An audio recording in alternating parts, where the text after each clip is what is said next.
So this year we're going to do something a bit different. Um, every year since 2005, this being our 14th year, we have a thing called the Dutch Hunters Rendezvous. And a lot of people are, how do I get there? And we try to put up maps and we try to post stuff on Facebook and so forth. One of the best ways to reach out to everybody, and to everybody can't be there, is to post a bit something about the history of the site and so forth, so that you can make plans, understand where the camp is, and so forth. So you're going to kind of spend some time with myself and Frank as we go out to the camp, give you directions, show you around. Additionally, right here, I'll tell you, and I've done it on live, I've talked about it a bit, but there was a forum called the Lost Dutchman Mine, and Ron Feldman had put that up. And everybody kind of gathered there, and I think it established around 2001, 2002.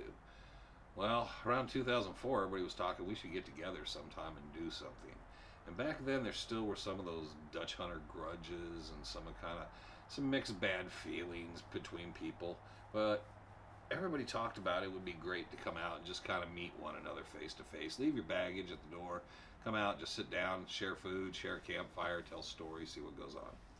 And I think about a dozen people showed up the first year in 2005. Joe and Carolyn Roboto pretty much acted as hosts and kind of got everybody to come out, and it was out. They kind of had a rhyme, reason, purpose to bring quads and ATVs out, and they were searching for some stuff, and it was kind of a nice little get together. So they kind of named it the Dutch Hunter Rendezvous, and the next year it was, well, let's do it again. So the second year they went to do it, myself and Randy Wright and Greg Davis thought it'd be a great idea to have it out at the Don's Camp. Give it something more of a permanent home, easier spot to find than move it around every year, and be kind of nice to settle in. We thought it was just really nice to have it on that property like that. We could kind of just work out of that. So that second year we did that, and everybody kind of the same thing, but there was a much larger crowd, probably around 40 people, 45 people. But there was kind of still that division where you kind of hung with your group or that group. And the thing that Randy and I noticed that year was Jack Sanfelice had come out with When Silver Was King, and he had, I think he had another book out around the same time too. And Jack was trying to talk to groups around campfires. So he talked to these 5 guys, then he'd run over and do this. And Randy and I were moving around camp to camp, and we were running into Jack out of breath as he stood there and talked to the next group. So we realized he's kind of giving a lecture to each group as he goes. And it'd be kind of nice if we just got one spot and Jack didn't have to run around the whole camp. So once the rendezvous was over and we looked at kind of what was the associated drama, we thought the Don's Camp works, but we need just enough structure to make it so we're there together, because we weren't quite together yet. So the third year, we decided to come up with the idea of guest speakers. At that time, the guest speakers were on Friday evenings.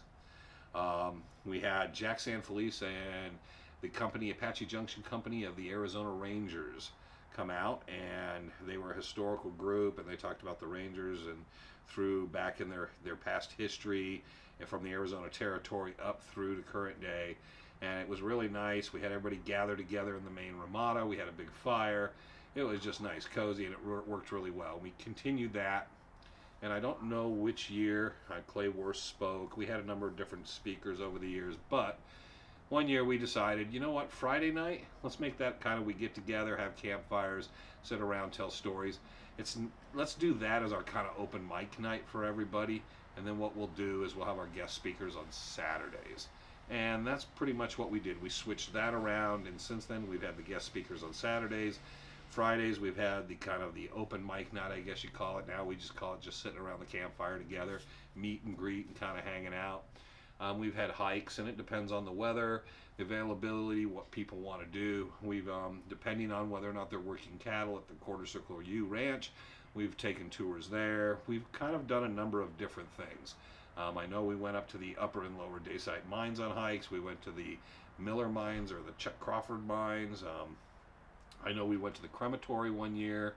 We went up to, I think it was Adam Stewart's mine, one of those rediscovered mines up in Peralta Canyon. So we've had a number of different hikes and different experiences over the years, but fundamentally we've always had the guest speakers and so forth on a program Saturday night. Following that, usually that's when some drinking breaks out and everybody sits around the campfires, and then kind of the looser stories get told. We welcome everybody, all women and children are there. All we ever ask everybody is just respect everybody else's beliefs. Leave your baggage, any issues you have with anybody, at the door, at the gate. Leave it there on your way out, because you don't really need to take that with you. The rule is basically come out to have fun. Come out just to enjoy yourself and relax. And the only real true rule we have is, just outside of being respectful to everybody, is please just come up Saturday night, that we all join together in one group at one point in time, and we listen to the guest speakers, be respectful regardless of their opinions or their ideas or what they have to bring up. So we will be having the Rendezvous again this year, 2nd, 3rd, and 4th. We will be repeating and kind of rerunning, working this episode, I think, every year as long as we continue to have the Rendezvous. So you're welcome to come on out, enjoy this episode, a little something different. You get to kind of ride along with me and Frank a bit, and then you get to hear my narration. So again, hope to see everybody out there.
Left turn on the green arrow only. So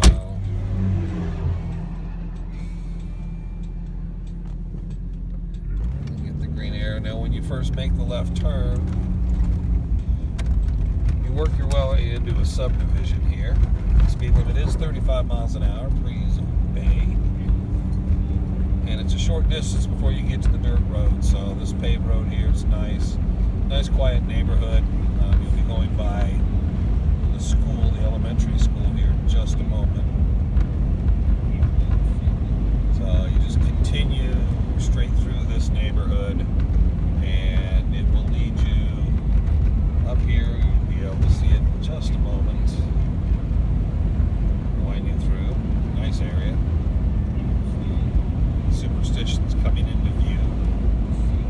A lot of good spots to take pictures of the southern exposure of the western superstitions out through here on the main mountain. But come through here and you will leave the subdivision, and on your right will be an elementary school, and shortly after that, you will see here shortly, we will make our way onto the dirt road. The dirt road is in excellent shape usually.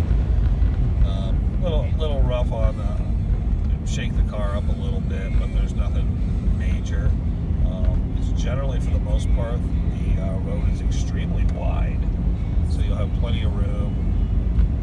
The school zone today, 15 miles an hour, but you want to always be careful through here since we're in a residential and all that. So you get up to Peralta Trail Elementary School, and up ahead here is where you will go onto the dirt section of Peralta Road. Like I said, the road is really, really in good shape generally. There's a few washes that run across that if it does rain, they usually aren't too bad. I think the biggest thing you want to look out for is a lot of blind corners, and people who are speeding down the dirt road, they tend to slide. And most of the accidents I've ever seen out here have been cars sliding around the corner into, as people try to hit their brakes, they just slide into each other. But we come up here, and new subdivision going in here, of course. as they're going to encroach as far as they possibly can to the mountains, which is a bit of a shame. So we come up here, and here's the entrance. And you see here, you'll see the signage for Donnelly's D-Spur Riding Stable. A little bit of water from the rain we had the other day, but nothing major. And you will be continuing for a bit of a time period down here through this road. Actually, the mountains you see out in the distance is where we are heading, but the road's in really good shape. Any vehicle, I would say pretty much almost any vehicle can make this road. Just take your time down it and just kind of watch the corners, and we'll get back to the route here shortly. So one of the things you want to kind of keep an eye out is for the livestock. There are working ranches out here, and the livestock will be here. Nice little calf, he's big enough. Oh wow, we got cactus all over our face there. Must be good stuff. The road twists and winds. You will see the sign for the D-Spur Ranch. Go past that side, continue straight ahead. That is the ranch we're at, going by currently the Donnelly Ranch. So continue down the road, but yeah, always take care.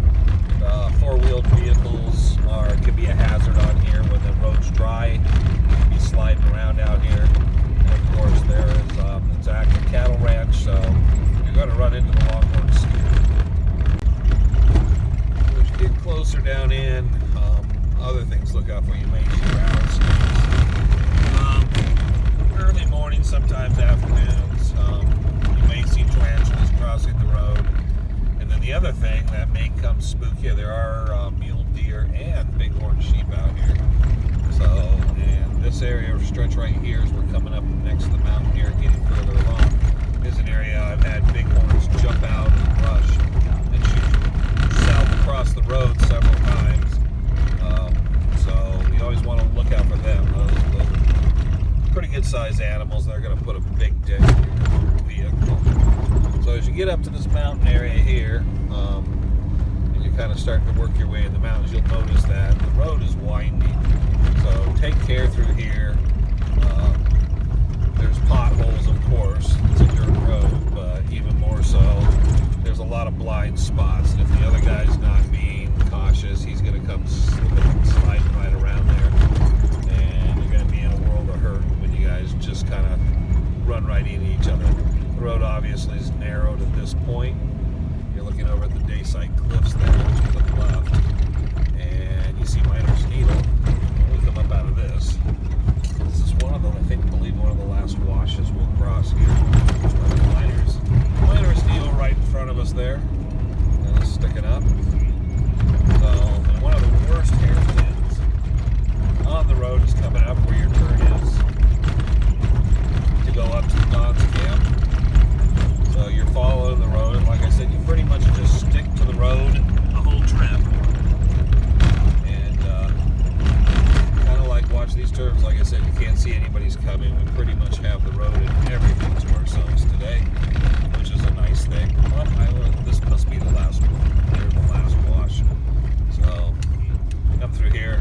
Also through here, you got to sometimes watch out for the guys on the ATVs and so forth, shooting in and out. Now you see the Peralta side here. We got a split. The road straight ahead, that is actually a road that goes to the quarter circle U, and there's a locked gate there.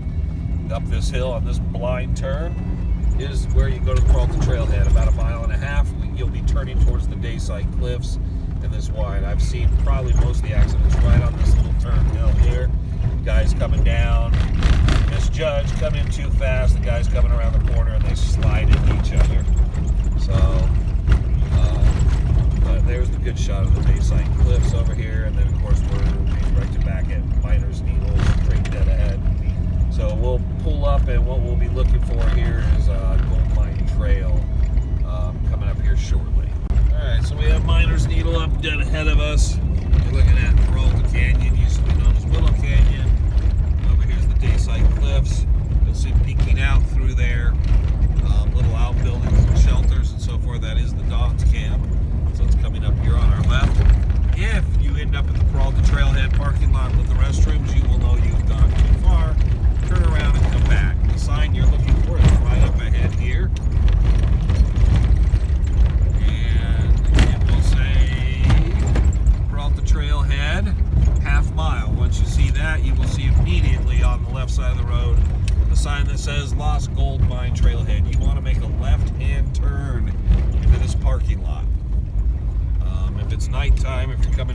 evening, it'll be a little harder to see, but you will see this. Looks like you're getting to go out on a rugged road. You're not.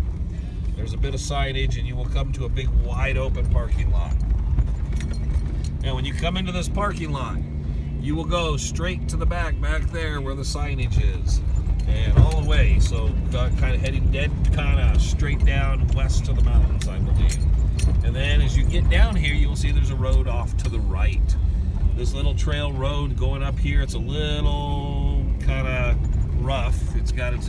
You will bounce around a bit. A lot of water drains up in and out of here, but this is the road leading to the Don's camp. So you continue up to this. Now, one thing I will ask everybody is if you do come up here and the gate's not unlocked, if you get here earlier than noon on Friday the 2nd of November, I would like to ask you to go back down and sit in the parking lot and wait till someone. There's not a lot of room here, and if we get several people or an RV stuck here, then what we end up with is whoever's opening the gate has to park down the hill, and we'll have to walk all the way up here past everyone to unlock the gate. So we will pick up here in just a minute. All right, right now we've pulled up to the gate at the Don's. The gate will be open, so you won't have to get out and open the gate. It, of course, is private property. You can actually work your way around here. There's a pedestrian gate right here where you can go outside the property. I'm not going to bother opening the gate because that would just be a waste of time. I'm going to walk through anyways. Beautiful view of the Daysite Cliffs, which sit over the camp and looking out across the mountains towards the Peralta Canyon trailhead, Willow Canyon. So, but this is the upper lot. Now, if you have horses, if you have a family and you want some room, you don't want to be around everybody else mixed in, or have a larger group, this is a great area to camp in. There's plenty of space in this upper. This is actually the parking lot for when they had the Don's Trek. So just plenty of room up here as far as you can. It is fenced in, so there's plenty of area to park RVs and everything else. Once you come in and you come into this road, you can go off to the right and find a camp area there.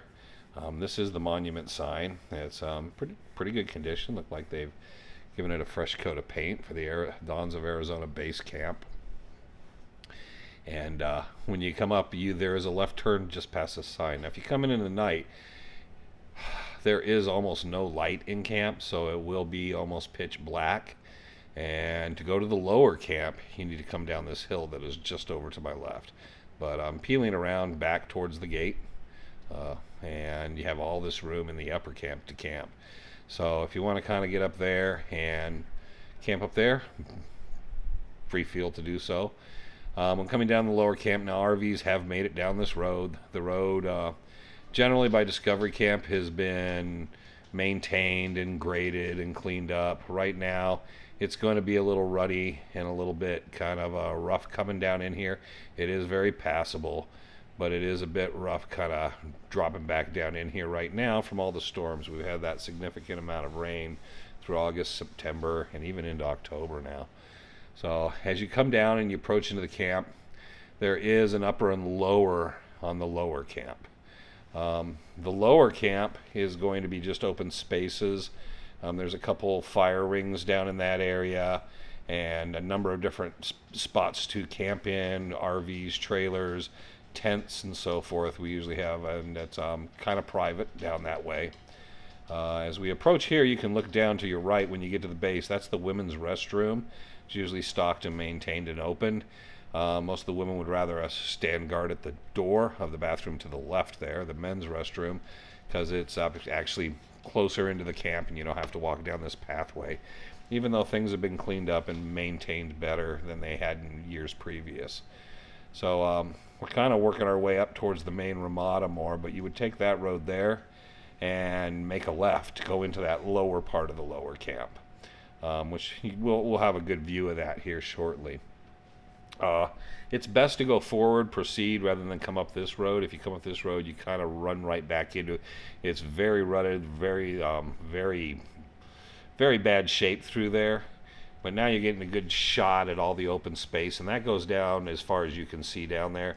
between the trees and so forth. So there's plenty of space going down there for plenty of people to camp, plenty of RVs, plenty of room, and you can have plenty of privacy. So there's no problem with that to the south on that lower camp side. Now, as we swing around here, looking north now, we're coming up to the main ramada. Now, this larger ramada is where we have the guest speakers. Most everybody kind of gathers. It's where the panning, gold panning setup will be, and a number of other things that will be happening over the weekend, Friday. And we probably will gather in there Friday night, have ourselves a bit of a fire just to kind of light things up and kind of gather, bring some chairs down, and definitely in here bring chairs for the guest speakers or anything. Bring chairs up because there's only very limited available seating. We use one side for the guest speaker in our setup, and then the other sides, you know, they're not that comfortable and they're further off. We usually have, and this year hopefully with the weather much cooler, we'll have a big fire going. It'll kind of light things up as well as keep everybody warm. We haven't been able to do that. It's sometimes where I think last year we actually cooked the chili there as well. Another note, and I hope everybody hears this, and we'll try to let everybody know, is pack out your trash or burn your trash. Don't put the trash in the trash barrels. We have to pull it out and then find a place to dispose of it, and usually the bags are leaking, and it becomes very difficult and very much a problem for all of us dealing with this. There is no electricity, of course, in the camp. The generators are long gone. There is no plumbing. There is no running water. Bring your own water, pack out your own trash, and bring flashlights, lanterns, whatever you need. Everything's pretty good to go in the pit, but yeah, we'll be cooking the chili up there Saturday before the guest speakers and all that. And usually this side here is where we kind of set things up for the guest speakers and so forth, but it's a nice big open area. We've basically never had to move out of this spot. There's always been plenty of room. We've had, I believe one of the largest crowds we had was, it was under 200 people, but it was about 170, 180 people. Everybody still fit in there. The smokers will stand out just outside the openings there generally during the guest speakers and so forth. But yeah, there's plenty of room in this and space in here. So you can see the men's restroom down there straight ahead. So it's kind of, the access is right there. So kind of working our way kind of probably to the exit here on the north side or the northwest side of the main ramada. And everything's in pretty good shape this year. We did a lot of trimming last year. This is a plaque presented to the Dons, Arizona. So it was dedicated in 1990, as you can read from the plaque. The Dons actually started in 1930 as the Triangle Club, and they were associated with the Phoenix YMCA. About a year later, they changed their name to the Dons Club, and it became a club about the lore and history of the Southwest, and obviously attached to the Superstition Mountains. More on that later. This is the area where they used to serve the food and kind of feed everybody during the trek and have food servings. This is the kitchen area up here, and you will notice if you come out to the camp, there's people's names written everywhere. This is the area where everybody did all the cooking back in the day, and the Dons there still is some cooking done and food services done here when we do the cleanup camps and discovery camp and things like that. But yeah, they had a full setup here for kitchen and everything. There is also a couple of camp areas. You can see a little road there. There's a couple little hideaway spots you can camp back in if you want to kind of duck out of sight a little bit. That's not one of them necessarily. It's actually down over to the right there. But that's look at the lower camp, and there's the road. So if you come out and there's plenty of light, you will find there's plenty of little niches to kind of, if you want to pitch a tent and hang out and do things so forth like that. So kind of moving outside the kitchen here. I think Greg Davis usually camps right in that area. So Greg kind of sets up and likes to park his truck right there. And you can see the, now this is the smaller ramada. One of our favorite folks from Texas, Roger, always parks right up in here, puts his RV back in here, and we kind of gather here. The only problem with gathering here at nights is there's no fire pit in that ramada. So it's kind of dark. Last year we actually, quite a few of us, there was 10 or 15 of us sitting in there, and no people pulled in and left because they didn't realize we were there because we were sitting in the dark. So this year we probably will have a fire and put some lights up so people realize we're actually there. There's a number of these little kind of habitats, or however you want to call them, these little shelters. I know people will sleep on these, the cement there. They'll put mattress pads down and so forth and sleep on them and camp inside those. They will offer as windbreaks. We've never had rain at the Rendezvous. Eric Deleel and his girlfriend actually pitched a tent in one of these. So they put their tent inside and then stayed inside the tent inside the shelter, which was a great windbreak and a nice little spot. Some of them have cement floors, some of them have rock and gravel floors. They're in generally pretty good condition. You can do a little bit of cleanup, look like someone broke some wood apart. Now in the upper camp at the north end, there is a road that goes off to the northwest, and if you follow this road up, as you know, I'm huffing and puffing and kind of dragging myself up here, this is where, when they do the discovery camp for kids, which happens every year, and they have a bunch of school kids come out and they teach them a number of different skills, and one of the skills is gold panning, and the gold panning site is up here, has a booth and everything. There is a fire pit there. One of the things I know that when we're setting things up and getting things prepared for it is the flagpole.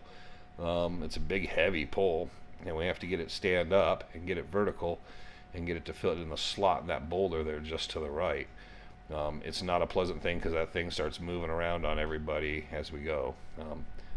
You keep seeing that cup in the view. That's my coffee cup as I keep grabbing it and dropping it, leaving it aside, and then picking it up and taking it with me again. But yeah, there you got that. We got the gold panning area, and then up here they got the two little kilns and another shelter up here, which I don't think anybody's ever camped up here. Now I know there's been several people that camped in the panning section. I don't know if anybody's ever camped right up here, and it looks like it could be a good spot. I mean, there is plenty of room. You could park, and you have got plenty of room, and I don't know if someone wanted to stay off the ground, I guess they could sleep on one of the tables. It's a great view of looking down over the whole camp, the lower north and south parts of the camp, and looking south, and then out across towards the quarter circle U across the camp. Just a beautiful place, you know. Now remember, and it won't be for the last time I'll mention it, but this is private property. It's leased from the United States Forest Service in the wilderness area. It's one of a kind. In a wilderness area, you can't have any man-made structures, anything like this within the wilderness area, but it exists inside the wilderness area, so it's very odd and unusual. And I said, the Dons have been in there and had the camp. The trek began, I believe, in 1934, so this camp was established just before that. And so it has a long, long history of being in here. It's coming up, getting closer and closer to 100 years. So the camp's actually been here. Now, as you come down, and there's been a lot of cleanup, anyone that's been out there will notice, around these trees and these isolated spots. And the road is really rough in this upper camp on the lower end, on that north end. So there you go. So, but here we are, we're kind of working our way around, and I'm looking over and I see the Indian village stuff that's set up over there. So you kind of come across here, and they do the branding here. This is where, when they have the discovery camp, they do the branding, and the kids are at. We've cleared this out quite a bit last year. It obviously needs much more cleared out. Help keep the snakes out of everything and clear the area a bit. And these were, obviously, they would sell different trades and goods in these little huts. If you look up, you can see a building there just out there behind the trees. That's where I believe the short trek started, or the long trek. I can't remember which. I think it was the shorter trek started from there when they had the Don's Trek, and I'll talk about that in a second here. Yeah, here's one of, I think this is the Navajo Hogan. Looks like someone cleared most of the barrels out of it. A lot of the barrels have been pulled out and stuff. Eric Deleel was silly enough to climb in there when Frank told him to. I don't know what he thought he was doing. Yeah, my camera actually died during this, so a little bit of a reshoot on this, but Yeah, it's kind of neat. You know, watch your kids around all this stuff. The Dayside Cliffs again, kind of hanging over. It's beautiful watching the sunrise come in and light those cliffs up. Looking down there's the amphitheater. If we ever built ourselves up to anything like the Trek crowds, and you know, and regardless anything would happen, we would actually move down, and we will take a little jaunt down to the amphitheater here in a second. Again, we have these little, I know they had a wiki up at one time. I think the wiki up, it was they built it every year and then they tore it down. So but they've been doing some repairs and some work. The Dons have been doing a great job at maintaining this. You see over to the right there, there was a cemented circle area. That's where they do the branding. They teach the branding to the young children and the young people, Discovery Camp. I camped in there, but I had some winds actually come through and snap my tent poles. You're very exposed to the crosswinds coming through at night and so forth. So, real tough spot. But yeah, there's a couple more. And okay, every time I'm talking about one thing, I pan too much. Okay, anyways, you can see this road's really rough. There's a couple outbuildings there off to my left. You could set up in if you had a pup tent or something like that, or a cot you wanted to sit in. Like I said before, this road here is really rough. It actually kind of goes off over there to the left. You have to go to the right here. This was all at one time just thick with vegetation. You could not see the cacti in there. You couldn't even see through. It was like a blind. And last year, one of the things I did is I just tried to start gutting a few of these areas and just cleaning them out as clean as I possibly could, to start getting the camp restored back to where it's kind of the less of a risk of the snakes and the brush and so forth. And that's one of the big problems we have with that. Obviously, the road here is worse than anywhere else. And this leads down to the amphitheater. Now, the Don's biggest event began in 1934. It was the Superstition Mountain Lost Dutchman Gold Mine Trek, and it was called the Trek. And there was the people have pins, and there was a big deal. They had the firefall. They had cross-section of Southwest Lore tradition shows, exhibits, hiking, the stage production of the life of the Dutchman. There was the fireworks, firefall, the food, and they had food, everything there. And this was a big deal. It was staged right here at the base of the Dayside Cliffs in the base camp. And when we get in here, and you can see, looking back down that way, you can see, and the women's restrooms are right over there, but you can see all the setup here for all the buildings. For there's an actor's dressing room, there's prep rooms, there's an announcer's area up in there, and the lighting area. And as you come in, you can see the old light poles are still there, and this is actually an awesome amphitheater. So many things you could do here, and this place is just set up, and this is where the Trek and the big pageant performance happened every year. So it's a I don't even know the capacity, but it would be, obviously I would think you could probably get 500 or 600 people in there at least. I would think at least, if not more, because it's a big open spot. They do have the lighting towers there. The speakers are gone and the lighting's gone, and they had a generator at one time that powered all this. The problem with going into the amphitheater now is generating enough power or just enough volume to work our way through there. It would be hope one day, if we have this, and with the participation of the Dons built up enough, and enough of a crowd and enough of a show on a given evening, that we would be able to turn around and bring that to life. That would be something I would love to do one time, is that reenactment, even if we only pulled it off one time. I don't think we have to sell tickets. It'd just be great to fill that parking lot and then put that crowd in this place. Need a lot of work still. I think we could do it to some degree, but great shot of the Dayside Cliffs, the eggshell up under there. When I was a boy, they used to do Sunday church services in that little eggshell there down in the center, kind of middle center there. We used to sit up in there. That was a big deal. The firefall actually came off that ledge you see just above it there. Just a little to the left center of that, there was where they dumped the firefall. But generator buildings over there, got a glimpse of it. And we're panning back down to the south, looking across the camp. So it's a good view of the Don's camp. Been out there since 1934. It's just an awesome spot. Great place. You can just, looking at the size of what we could do with the event. Right now, it's the Discovery Camp for the kids, and the winter, the Rendezvous. The last trek for the Dons, in case someone's wondering, was in 2004. The Rendezvous began in 2005, so literally, according to the history I've been told, is the trek ended the last year of the trek because they stopped the Forestry Service stopped the firefall. Well, the Rendezvous came in and we started working into the falls, and we've always hoped to establish something more. We've always kept it more Dutch hunter oriented than big public show. We don't charge admission. We don't provide a lot of services or anything out there, but it's always been for us. It would be nice to put on something a little more major and work with the Dons at doing something. That could be in the future. Here's that upper lot again, though. If you got horses and trailers, bring them up there. It's best. It keeps the flies out of the camp and stuff, out of the lower camp. That's pretty much it. Like I said, you can see how large the area is. There's plenty of room. If all we ask if you come out is leave your baggage at the door, any grudges, any problems, any issues, and probably do yourself a favor in life if you just leave them there when you leave too, and just let them sit. But it's a wonderful place, man. I can't say enough about it. It's a great place. I've always enjoyed being out there. It's very peaceful.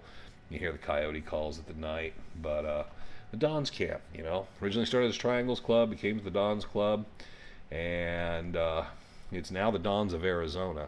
So, but this is the Dons Base Camp where the annual Rendezvous is held every year.